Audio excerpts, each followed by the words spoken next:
اللہ تبارک و تعالیٰ نے قرآن مجید میں ارشاد فرمایا ان الصلاۃ تنہی عن الفحشاء والمنکر، بے شک نماز بے حیائی اور برائی سے روکتی ہے۔ کئی بار اس آیت کریمہ کی روشنی میں آپ نے گفتگو سماعت کیا، اس بار بھی آپ کو اس آیت کریمہ کی روشنی میں گفتگو سماعت کرنی ہے، کیونکہ نماز تمام عبادتوں میں افضل عبادت ہے۔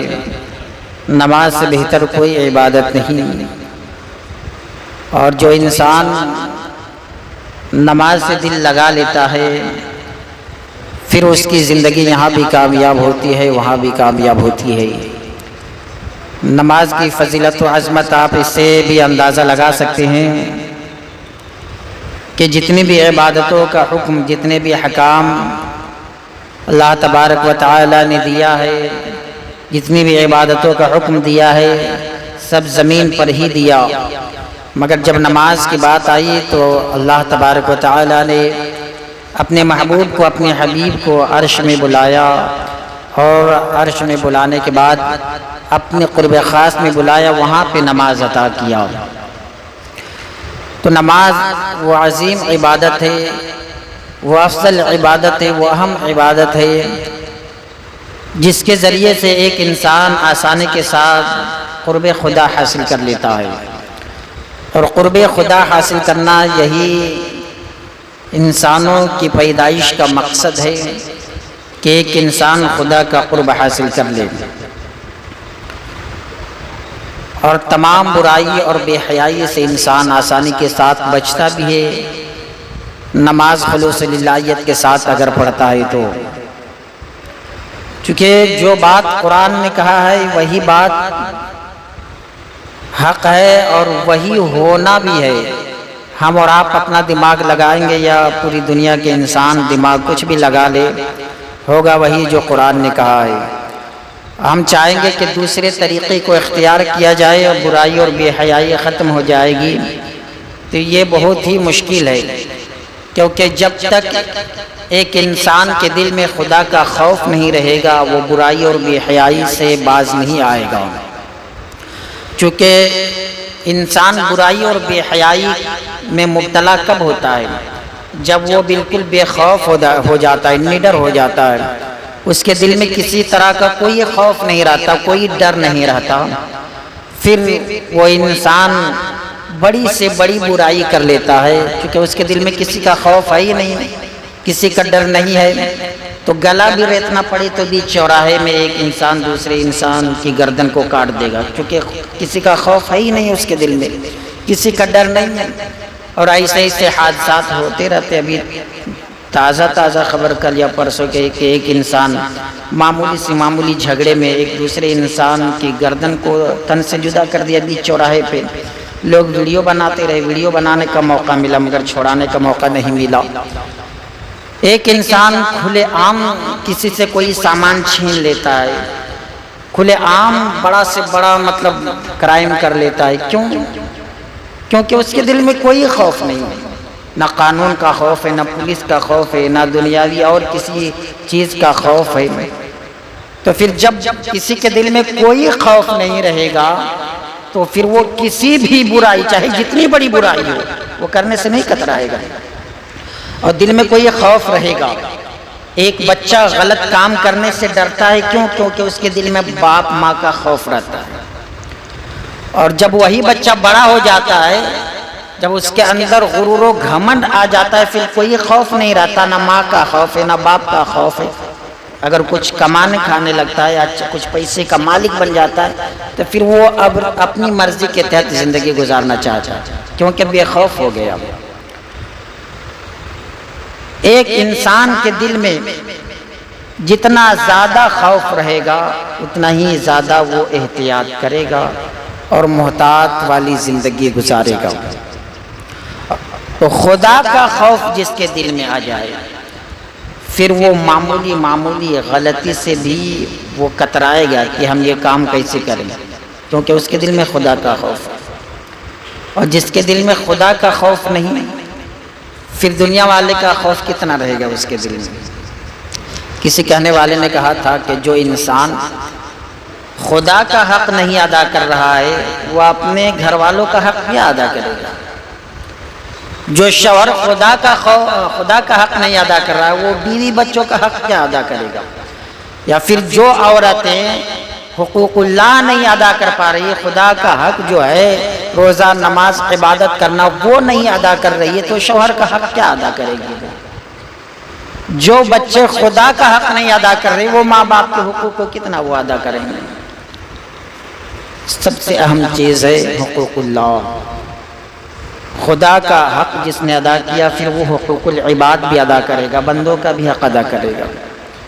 اور جس کے دل میں خدا ہی کا خوف نہیں، پھر اس کے دل میں کس کا خوف رہے گا؟ جس نے اس کو پیدا کیا اسی کا خوف نہیں ہے تو پھر اس کے دل میں کوئی خوف نہیں رہے گا۔ اس لیے قرآن نے کہا ان الصلاۃ تنہی عن الفحشاء والمنکر، بے شک نماز تمام برائی اور بے حیائی سے انسان کو روکتی ہے۔ کیونکہ ایک انسان جب نماز پڑھتا ہے تو اس کے دل میں خدا کا خوف مکمل طریقے سے بس جاتا ہے۔ وہ دیکھتا ہے، غور و فکر کرتا ہے کہ میں خدا سے باتیں کر رہا ہوں۔ دن بھر میں 5 مرتبہ جب خدا کی محبت میں، خدا کے گھر میں آ کر کے وہ عبادت و ریاضت کرتا ہے تو دھیرے دھیرے اس کے دل میں خوف خداوندی گھر بنا لیتا ہے، پھر وہ انسان غلط کام کرنے سے کتراتا ہے۔ اس لیے میرے ملت کے نوجوانوں یہ غور و فکر کریں اس آیت کریمہ پہ کہ اللہ تبارک و تعالیٰ کا فرمان ان الصلاۃ تنہی عن الفحشاء والمنکر، بے شک نماز بے حیائی اور برائی سے روکتی ہے۔ اور نماز ہی ایک ایسی عبادت ہے جو بیک وقت انسان کا پورا جسم جو ہے وہ عبادت میں لگ جاتا ہے۔ ایک انسان جب حالت نماز میں ہوتا ہے تو پورا جسم اس کا ذکر کرتا ہے، پوری باڈی جو ہے اس کا ذکر کرنے والی ہو جاتی، پوری باڈی اس کا ذکر کرتی ہے، خدا کا ذکر کرتی ہے، چونکہ نماز ہی ایک ایسی عبادت ہے جس میں روزہ بھی ملتا ہے، حج بھی ملتا ہے، زکوٰۃ بھی ملتا ہے، قربانی بھی ملتی ہے۔ تمام عبادتوں کو اگر جامع طور پہ اگر دیکھنا چاہیں تو تمام عبادتوں کی خصوصیت نماز میں آپ کو ملے گی۔ ایک انسان قربانی کرتا ہے تو قربانی میں مال خرچ ہوتا ہے، پیسے خرچ ہوتے ہیں، اسی لیے تو اس کو قربانی کہتے ہیں، تو وقت کی قربانی آپ کو نماز میں ملے گی۔ ایک انسان حج کرتا ہے، وہاں تھکاوٹیں ہوتی ہے، صفا مروہ کی صحیح بدنی مطلب تھکاوٹیں ہوتی ہے، تو نماز میں بھی انسان کو کچھ تھکاوٹیں ہوتی ہیں۔ روزہ میں انسان کھانے پینے سے باز رہتا ہے تو انسان حالت نماز میں بھی کچھ نہیں کھا سکتا۔ جتنی عبادتیں ہیں تمام عبادتوں کا مفہوم کسی نہ کسی طریقے سے نماز میں آپ کو ملے گا، اور نماز تمام عبادتوں میں افضل عبادت ہے۔ اور جب نماز سے کسی کو محبت ہو جاتی ہے، الفت ہو جاتی ہے، پھر وہ انسان کے دماغ میں یہ بات آتی رہتی ہے کہ شاید 5 وقت کی نماز میں پڑھ رہا ہوں لیکن ایسا لگ رہا ہے کہ میں 50 وقت کی نماز پڑھ رہا ہوں۔ پھر وہ وقت نکالنے کی کوشش کرتا ہے کہ کب مجھے موقع ملے میں نماز پڑھوں۔ اچھا، نماز اتنی اہم عبادت مکمل پوری رات اللہ والے نماز میں ہی گزار دیتے تھے۔ سرور کائنات صلی اللہ تعالیٰ علیہ وسلم کی لاڈلی بیٹی خاتون جنت ایک سجدہ مکمل کرتی تھی، دوسرا سجدہ نہیں کر پاتی تھی کہ فجر کا وقت ہو جاتا تھا۔ اس طرح نماز سے محبت۔ صحابہ کرام جب جنگلوں میں نماز پڑھتے تھے تو پرندے آ کر کے ان کے جسم کے اوپر بیٹھ جاتے تھے، ان پرندوں کو پتہ ہی نہیں چلتا تھا کہ یہ انسان کھڑے یا لکڑی کھڑی ہے۔ اس طرح وہ خلوص للہیت کے ساتھ نماز پڑھتے تھے۔ حضرت علی کرم اللہ وجہ الکریم کی پنڈلی میں تیر چبھ گیا تھا، لوگ بہت کوشش کیے کہ نکالنے مگر نہیں نکال پا رہے تھے، اس طرح تکلیف ہو رہی تھی، مگر جب حالت نماز میں گئے تو وہ تیر کھینچ لیے لوگوں نے، حضرت علی کو پتہ بھی نہیں چلا۔ اس طرح خلوص للہیت کے ساتھ نماز پڑھتے تھے۔ اور نماز اگر ایک ہی شکل میں اگر عبادت کرنی ہوتی کسی کو اگر 1 گھنٹہ تو وہ اکتا جاتا، اس کے اندر مطلب بالکل وہ گھبراہٹ بے چینی آ جاتی۔ مکمل اگر قیام ہی کرنا ہوتا تو انسان گھبرا جاتا، بے چینی میں مبتلا ہو جاتا۔ اس لیے نماز میں مختلف شکل کی مطلب جو انسان جو ادا کرتا ہے، کبھی کھڑا رہتا ہے، کبھی رکوع میں جاتا ہے، کبھی سجدہ کرتا ہے، کبھی تشہد میں بیٹھتا ہے۔ ایک انسان مکمل اگر دن بھر قرآن شریف کی تلاوت کرے گا تو اسے بے چینی محسوس ہونے لگے گی، اس لیے مکمل اگر قیام کرے گا تو اسے بے چینی محسوس ہوگی۔ اس لیے جب تک انسان قیام میں ہے، پھر وہ طریقہ بدلا، رکوع میں گیا، پھر وہ سجدے میں گیا، کبھی تشہد میں بیٹھ رہا ہے، یہ سب کیا ہے؟ تاکہ میرے بندے کو ایک ہی طریقے میں رہ کر کے اس کو بے چینی محسوس نہ ہو، اس لیے الگ الگ طریقے کو بتایا سرور کائنات صلی اللہ تعالی علیہ وسلم نے۔ نماز پڑھنے کا طریقہ آپ نے بتایا، اور انسان سب سے جلدی جو ہے اگر کسی عبادت کے ذریعے سے خدا کا قرب حاصل کرتا ہے تو وہی نماز۔ جب 5 وقتہ نماز کو مکمل ادا ایک انسان کرنا شروع کر دیتا ہے، پھر وہ نفلی عبادت یعنی نفل نماز یا قضاء عمری وغیرہ نفل نماز وغیرہ پہ پھر وہ جب دھیان دیتا ہے، محنت کرتا ہے، پھر دھیرے دھیرے خدا کا قرب حاصل ہو جاتا ہے۔ اور جب خدا کا قرب حاصل ہوتا ہے تو پھر اس کا مقام اتنا بلند و بالا ہو جاتا ہے کہ دنیا کے کسی کونے میں بھی رہے، کسی کونے میں بھی رہے، اس کی مقبولیت زمین میں بھی ہوتی، اس کی مقبولیت آسمان میں بھی ہوتی۔ اور ایک انسان اگر دنیاوی شہرت اس انداز میں حاصل کر لیا ہے کہ پوری دنیا میں لوگ اس کو جان رہے، پوری دنیا میں لوگ اس کا چرچا کر رہے ہیں، مگر تقوی پرہیزگاری اس کے اندر اگر نہیں ہے تو سرور کائنات صلی اللہ تعالیٰ علیہ وسلم کی حدیث کا مفہوم میں بزرگان دین فرماتے ہیں کہ اللہ کے نزدیک مکھی کے پر کے برابر بھی اس کی اہمیت نہیں ہے، اگرچہ دنیا میں کونے کونے میں لوگ اس کو جانتے ہیں، دنیا کے ہر کونے میں لوگ اس کا چرچا کرتے ہیں، چاہے اس کی شہرت کے ذریعے سے، چاہے اس کی زبان کے ذریعے سے، چاہے اس کے لباس کے ذریعے سے، یا اس کے کارنامے کے ذریعے سے، یا اس کی باڈی کے ذریعے سے، یا اس کی طاقت کے ذریعے سے، یا اس کی پراپرٹی کے ذریعے سے، پوری دنیا والے اس کو جانتے اور پہچانتے ہیں، مگر اگر اس کے اندر تقوی پرہیزگاری نہیں ہے تو فرمایا گیا ہے مکھی کے پر کے برابر بھی اس کی قدر و قیمت نہیں ہے رب کی نگاہ میں۔ اور ایک انسان جس کو کوئی نہیں جانتا، کوئی نہیں جانتا، یہاں تک کہ اس کے رشتہ دار بھی اس کو صحیح طریقے سے نہیں پہچانتے، کوئی نہیں جانتے، مگر اس کا ذکر زمین میں بھی ہوتا ہے، ساتھ و آسمان میں بھی اس کا ذکر ہوتا ہے۔ حضرت اویس قرنی رحمۃ اللہ علیہ کو کون جانتا تھا؟ ان کے محلے میں لوگ بچے، چھوٹے چھوٹے بچے ان کو پتھر مارتے تھے، پاگل کہتے تھے، مجنون کہتے تھے، لیکن ان کی ماں نے کہا تھا یا اللہ میرا بیٹا صحابی نہ بنا تو کیا ہوا، مگر وہ مقام عطا کر دے کہ صحابی میرے بیٹے کے پاس آئے دعا کرانے کے لیے۔ سرور کائنات امام الانبیاء فخر دو عالم صلی اللہ تعالی علیہ وسلم نے فرمایا کہ مجھے قرن سے محبت کی خوشبو آتی ہے۔ یہ الگ بات ہے کہ اپنے گھر والے اپنے چچا وغیرہ بھی نہیں جانتے تھے، ان کے چچا خود کہتے تھے کہ وہ تو دیوانہ، وہ تو پاگل ہے، وہ تو جنگل میں بکریاں چراتا، لیکن امام الانبیاء ان کا ذکر کر رہے ہیں، گویا کہ پوری کائنات ان کا ذکر کر رہے ہیں، نبیوں کے نبی ان کا ذکر کر رہے ہیں، کیونکہ تقوی پرہیزگاری ان کے اندر تھی۔ آج ہم بھی دعویٰ کرتے ہیں، ہم بھی یہ اعلان کرتے ہیں کہ ہم متقی پرہیزگار ہیں، ہم دیوانے ہیں، اور طرح طرح کی برائیاں ہمارے اندر پائی جاتی ہیں۔ آج لوگ یہ دعویٰ کرتے ہیں کہ ہم اولیاء اللہ سے محبت کرتے ہیں، بزرگان دین سے محبت کرتے ہیں، یہ عقیدت ہے کہ ہم صندل پیش کرتے ہیں، چادر پیش کرتے ہیں، مگر دوسری جگہ پہ جب ہم ہی یہ ثابت کرتے ہیں کہ جس طرح وہ زندگی گزارتے تھے، کوئی نام و نشان ان کے اندر جو صفت تھی، ایک بھی صفت ہمارے اندر نہیں ملتی ہے۔ صندل ہم پہنچاتے ڈھول تاشے کے ساتھ، ہم ان کا نعرہ لگاتے ہیں، ان کے دیوانے بنتے ہیں، کان میں ہم بالے پہنتے ہیں، ہاتھ میں ہم کھڑا پہنتے ہیں، اور کہتے ہیں کہ ہم بابا فخر الدین خواجہ فخر الدین علیہ رحمت و رضوان کے دیوانے ہیں۔ ہم ان کی بارگاہ میں صندل پیش کرتے ہیں، اچھل کود کرتے ہوئے جاتے ہیں نا نوجوان، اس علاقے سے بھی جاتے ہیں، رشید کمپاؤنڈ سے بھی جاتے ہیں، چرمی پاڑا سے بھی لوگ جاتے ہیں۔ کون ہے جو ان لوگوں کے خلاف بولے؟ کون ہے جو اصلاح کرے؟ آج تو دور خاموش ہو گیا، نہیں خاموشی کا دور آ گیا ہے، کوئی کچھ بول رہا ہے، اگر کسی نے کچھ بولا ہے، کوئی کچھ بولتا ہے تو اس کے خلاف لوگ آوازیں اٹھاتے ہیں، اس کے خلاف لوگ احتجاج کرتے ہیں۔ مگر میں بتانا چاہتا ہوں جو لوگ خاموشی اختیار کرتے ہیں، میرے آقا فرماتے ہیں کہ پھر وہ گونگا شیطان ہے، گونگا شیطان، شیطان بھی نہیں کہا، گونگا شیطان ہے۔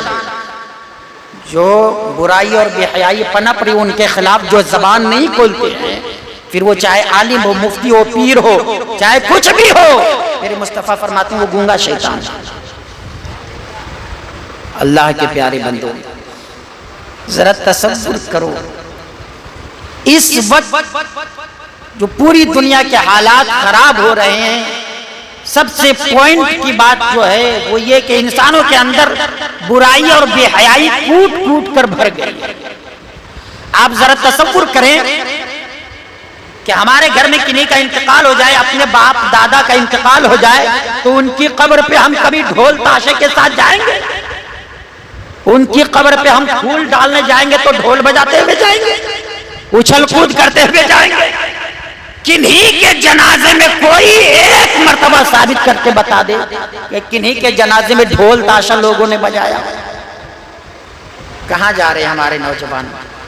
ایک بزرگ کی بارگاہ میں جا رہے ہیں، ایک اللہ والے کی بارگاہ میں جا رہے ہیں، جن کا مقام اتنا بلند و بالا کہ میرے مصطفیٰ فرماتے ہیں کہ جو خدا کا قرب حاصل کر لیتا ہے ان کا مقام اتنا بلند و بالا ہو جاتا ہے۔ حدیث قدسی کے الفاظ کلمات ہے، فَكُنْتُ سَمْعُهُ الَّذِي يَسْمَعُ بِهِ وَبَصَرُهُ الَّذِي يُبْصِرُ بِهِ وَيَدُهُ الَّتِي يَبْطِشُ بِهَا وَرِجْلُهُ الَّتِي يَمْشِي بِهَا وَإِنْ سَأَلَنِي لَأُوتِيَنَّهُ، کہ جب میرا بندہ کوئی میرا قرب حاصل کر لیتا ہے تو میں اس کی آنکھیں بن جاتا ہوں جس سے وہ دیکھتا ہے، میں اس کے کان بن جاتا ہوں جس سے وہ سنتا ہے، میں اس کا ہاتھ بن جاتا ہوں جس سے وہ پکڑتا ہے، میں اس کا پیر بن جاتا ہوں جس سے وہ چلتا ہے، اور میں اس کی زبان بن جاتا ہوں جس سے وہ بولتا ہے۔ اور جب بھی وہ بندہ کسی بھی چیز کے بارے میں سوال کرتا ہے تو میں اس کے سوال کو پورا کرتا ہوں۔ پروردگار ان کے بارے میں فرما رہا ہے کہ ان کا مقام اتنا بلند و بالا کہ زبان ان کی ہے بولنا خدا کا ہے، ہاتھ ان کا پکڑنا خدا کا ہے، وہ اپنی طبیعت کے مطابق زندگی نہیں گزار رہے ہیں، وہ شریعت کے مطابق زندگی گزار رہے ہیں۔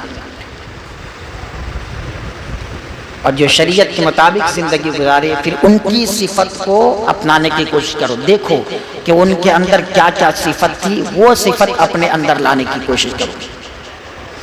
میں کبھی کبھی کہتا ہوں نا کہ ایک انسان بڑے آسانی کے ساتھ کہتا ہے کہ میں حسینی ہوں، میں امام حسین سے محبت کرتا ہوں، میں سچا حسینی ہوں، مگر وہ اپنے اندر ڈھونڈے تو کہ امام حسین کے اندر جو جو صفت تھی وہ صفت میرے اندر ہے یا نہیں، یا پھر جو جو یزید کے اندر صفت تھی وہ صفت میرے اندر۔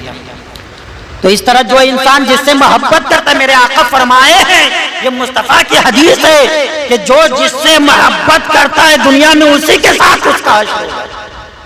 المرء من حبا، المرء مع من حبا، کہ جو جس سے محبت کرتا ہے وہ اسی کے ساتھ ہوگا۔ تبھی تو صحابہ کرام نے عرض کیا تھا کہ یا رسول اللہ، ایک صحابی رسول عرض کرتے یا رسول اللہ قیامت کب آئے گی؟ یا رسول اللہ بتا دیجئے کہ قیامت کب آئے گی؟ تو میرے آقا نے کہا کہ قیامت تو آئے گی مگر اس کے لیے کیا تیاری کی ہوگی؟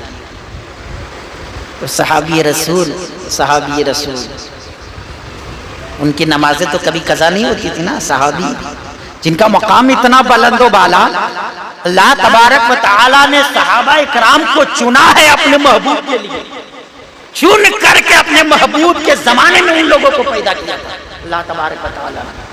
وہ ہم جیسے نہیں تھے، اپنے اوپر ہم قیاس نہیں کر سکتے، وہ ہر دم ہر لمحہ طاق میں رہتے تھے کہ مصطفیٰ کا کب کیا حکم ہو ہم کچھ نہیں دیکھیں گے، گھر بھی نہیں جائیں گے، وہ چپل پہننے کے لیے بھی نہیں جائیں گے، جیسا ہی جب جو حکم ہوگا ہم حکم کی تعمیل کریں گے۔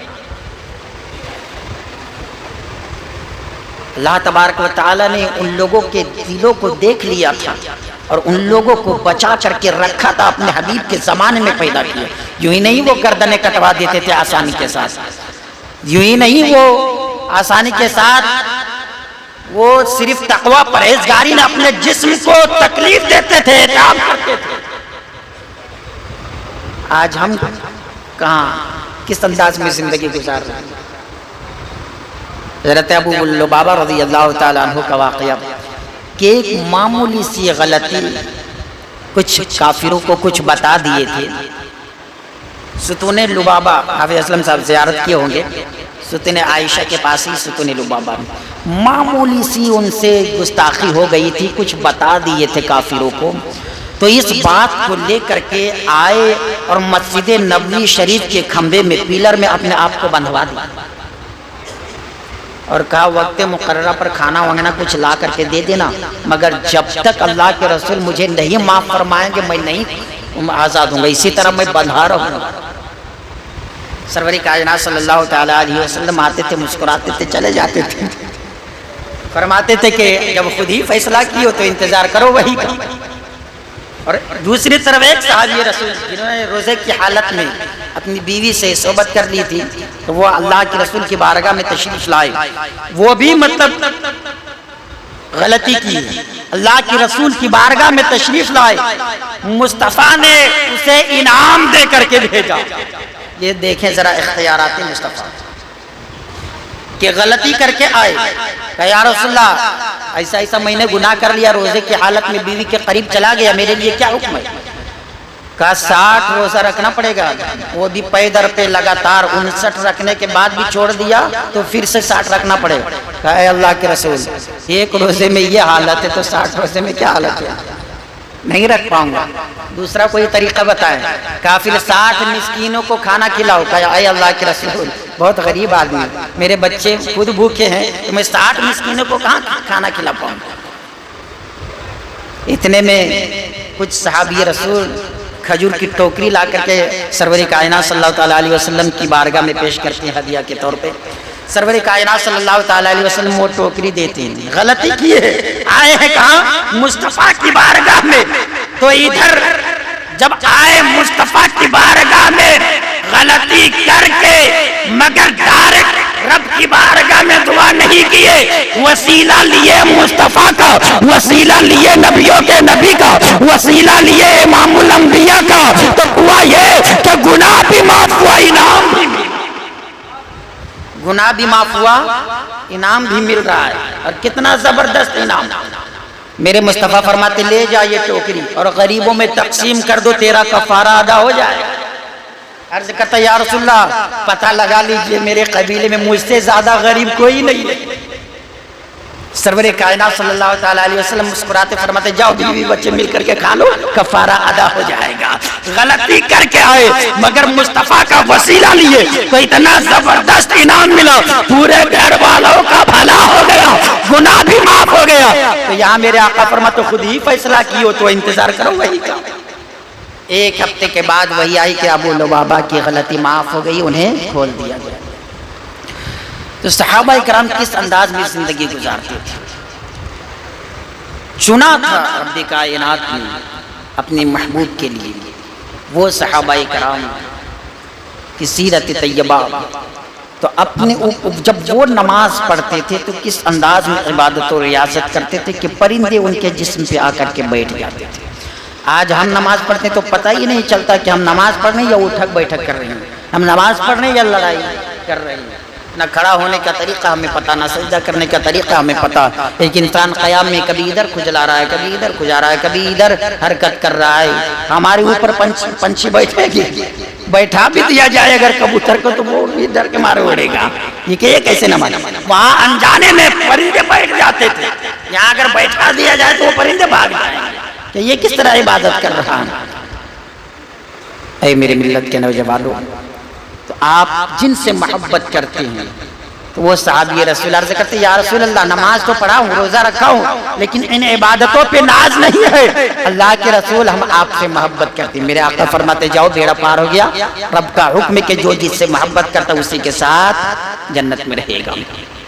تو ہم جس سے محبت کرتے ہیں، جس اللہ والوں کا ہم نعرہ لگاتے ہیں، خواجہ فخر الدین قطب ممرا، شہنشاہ ممرا، سلطان ممرا، ہم ان سے محبت کا دعویٰ کرتے ہیں کہ ہم ان کے دیوانے. تو ذرا دیکھیں تو کہ ان کے اندر جو صفت تھی ہمارے اندر ہے کہ نہیں.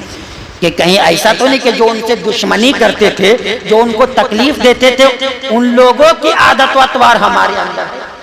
ڈھول تاشی کے ساتھ ہم جائیں گے، انہیں تکلیف ہوگی یا وہ انہیں خوشی ہوگی؟ اگر تکلیف ہوگی تو ناراض ہوں گے، اور ناراض ہوں گے تو ہم سے ناراض ہوں گے، تو گویا کہ ہمیں اپنا دیوانہ نہیں بنائیں گے، اور جب ہم ان کے دیوانے نہیں تو پھر جو تو ہم دعویٰ کرتے ہیں وہ ہم اپنے دعوے میں سچے نہیں بلکہ جھوٹے ہیں۔ عزیزان ملت اسلامیہ، ان پہلوؤں پہ آپ خود ہی غور و فکر کریں۔ ہر انسان کو اختیار ہے کہ وہ اپنے بارے میں غور و فکر کرے، کب تک دوسرا آپ کو بتاتے رہے گا؟ اس لیے آپ سمجھدار ہیں، خود آپ کے اندر عقل ہے، خود غور و فکر کرنے کی طاقت ہے، ایک انسان غور و فکر کرے اور صحیح طریقے سے زندگی گزارنے کی کوشش کرے۔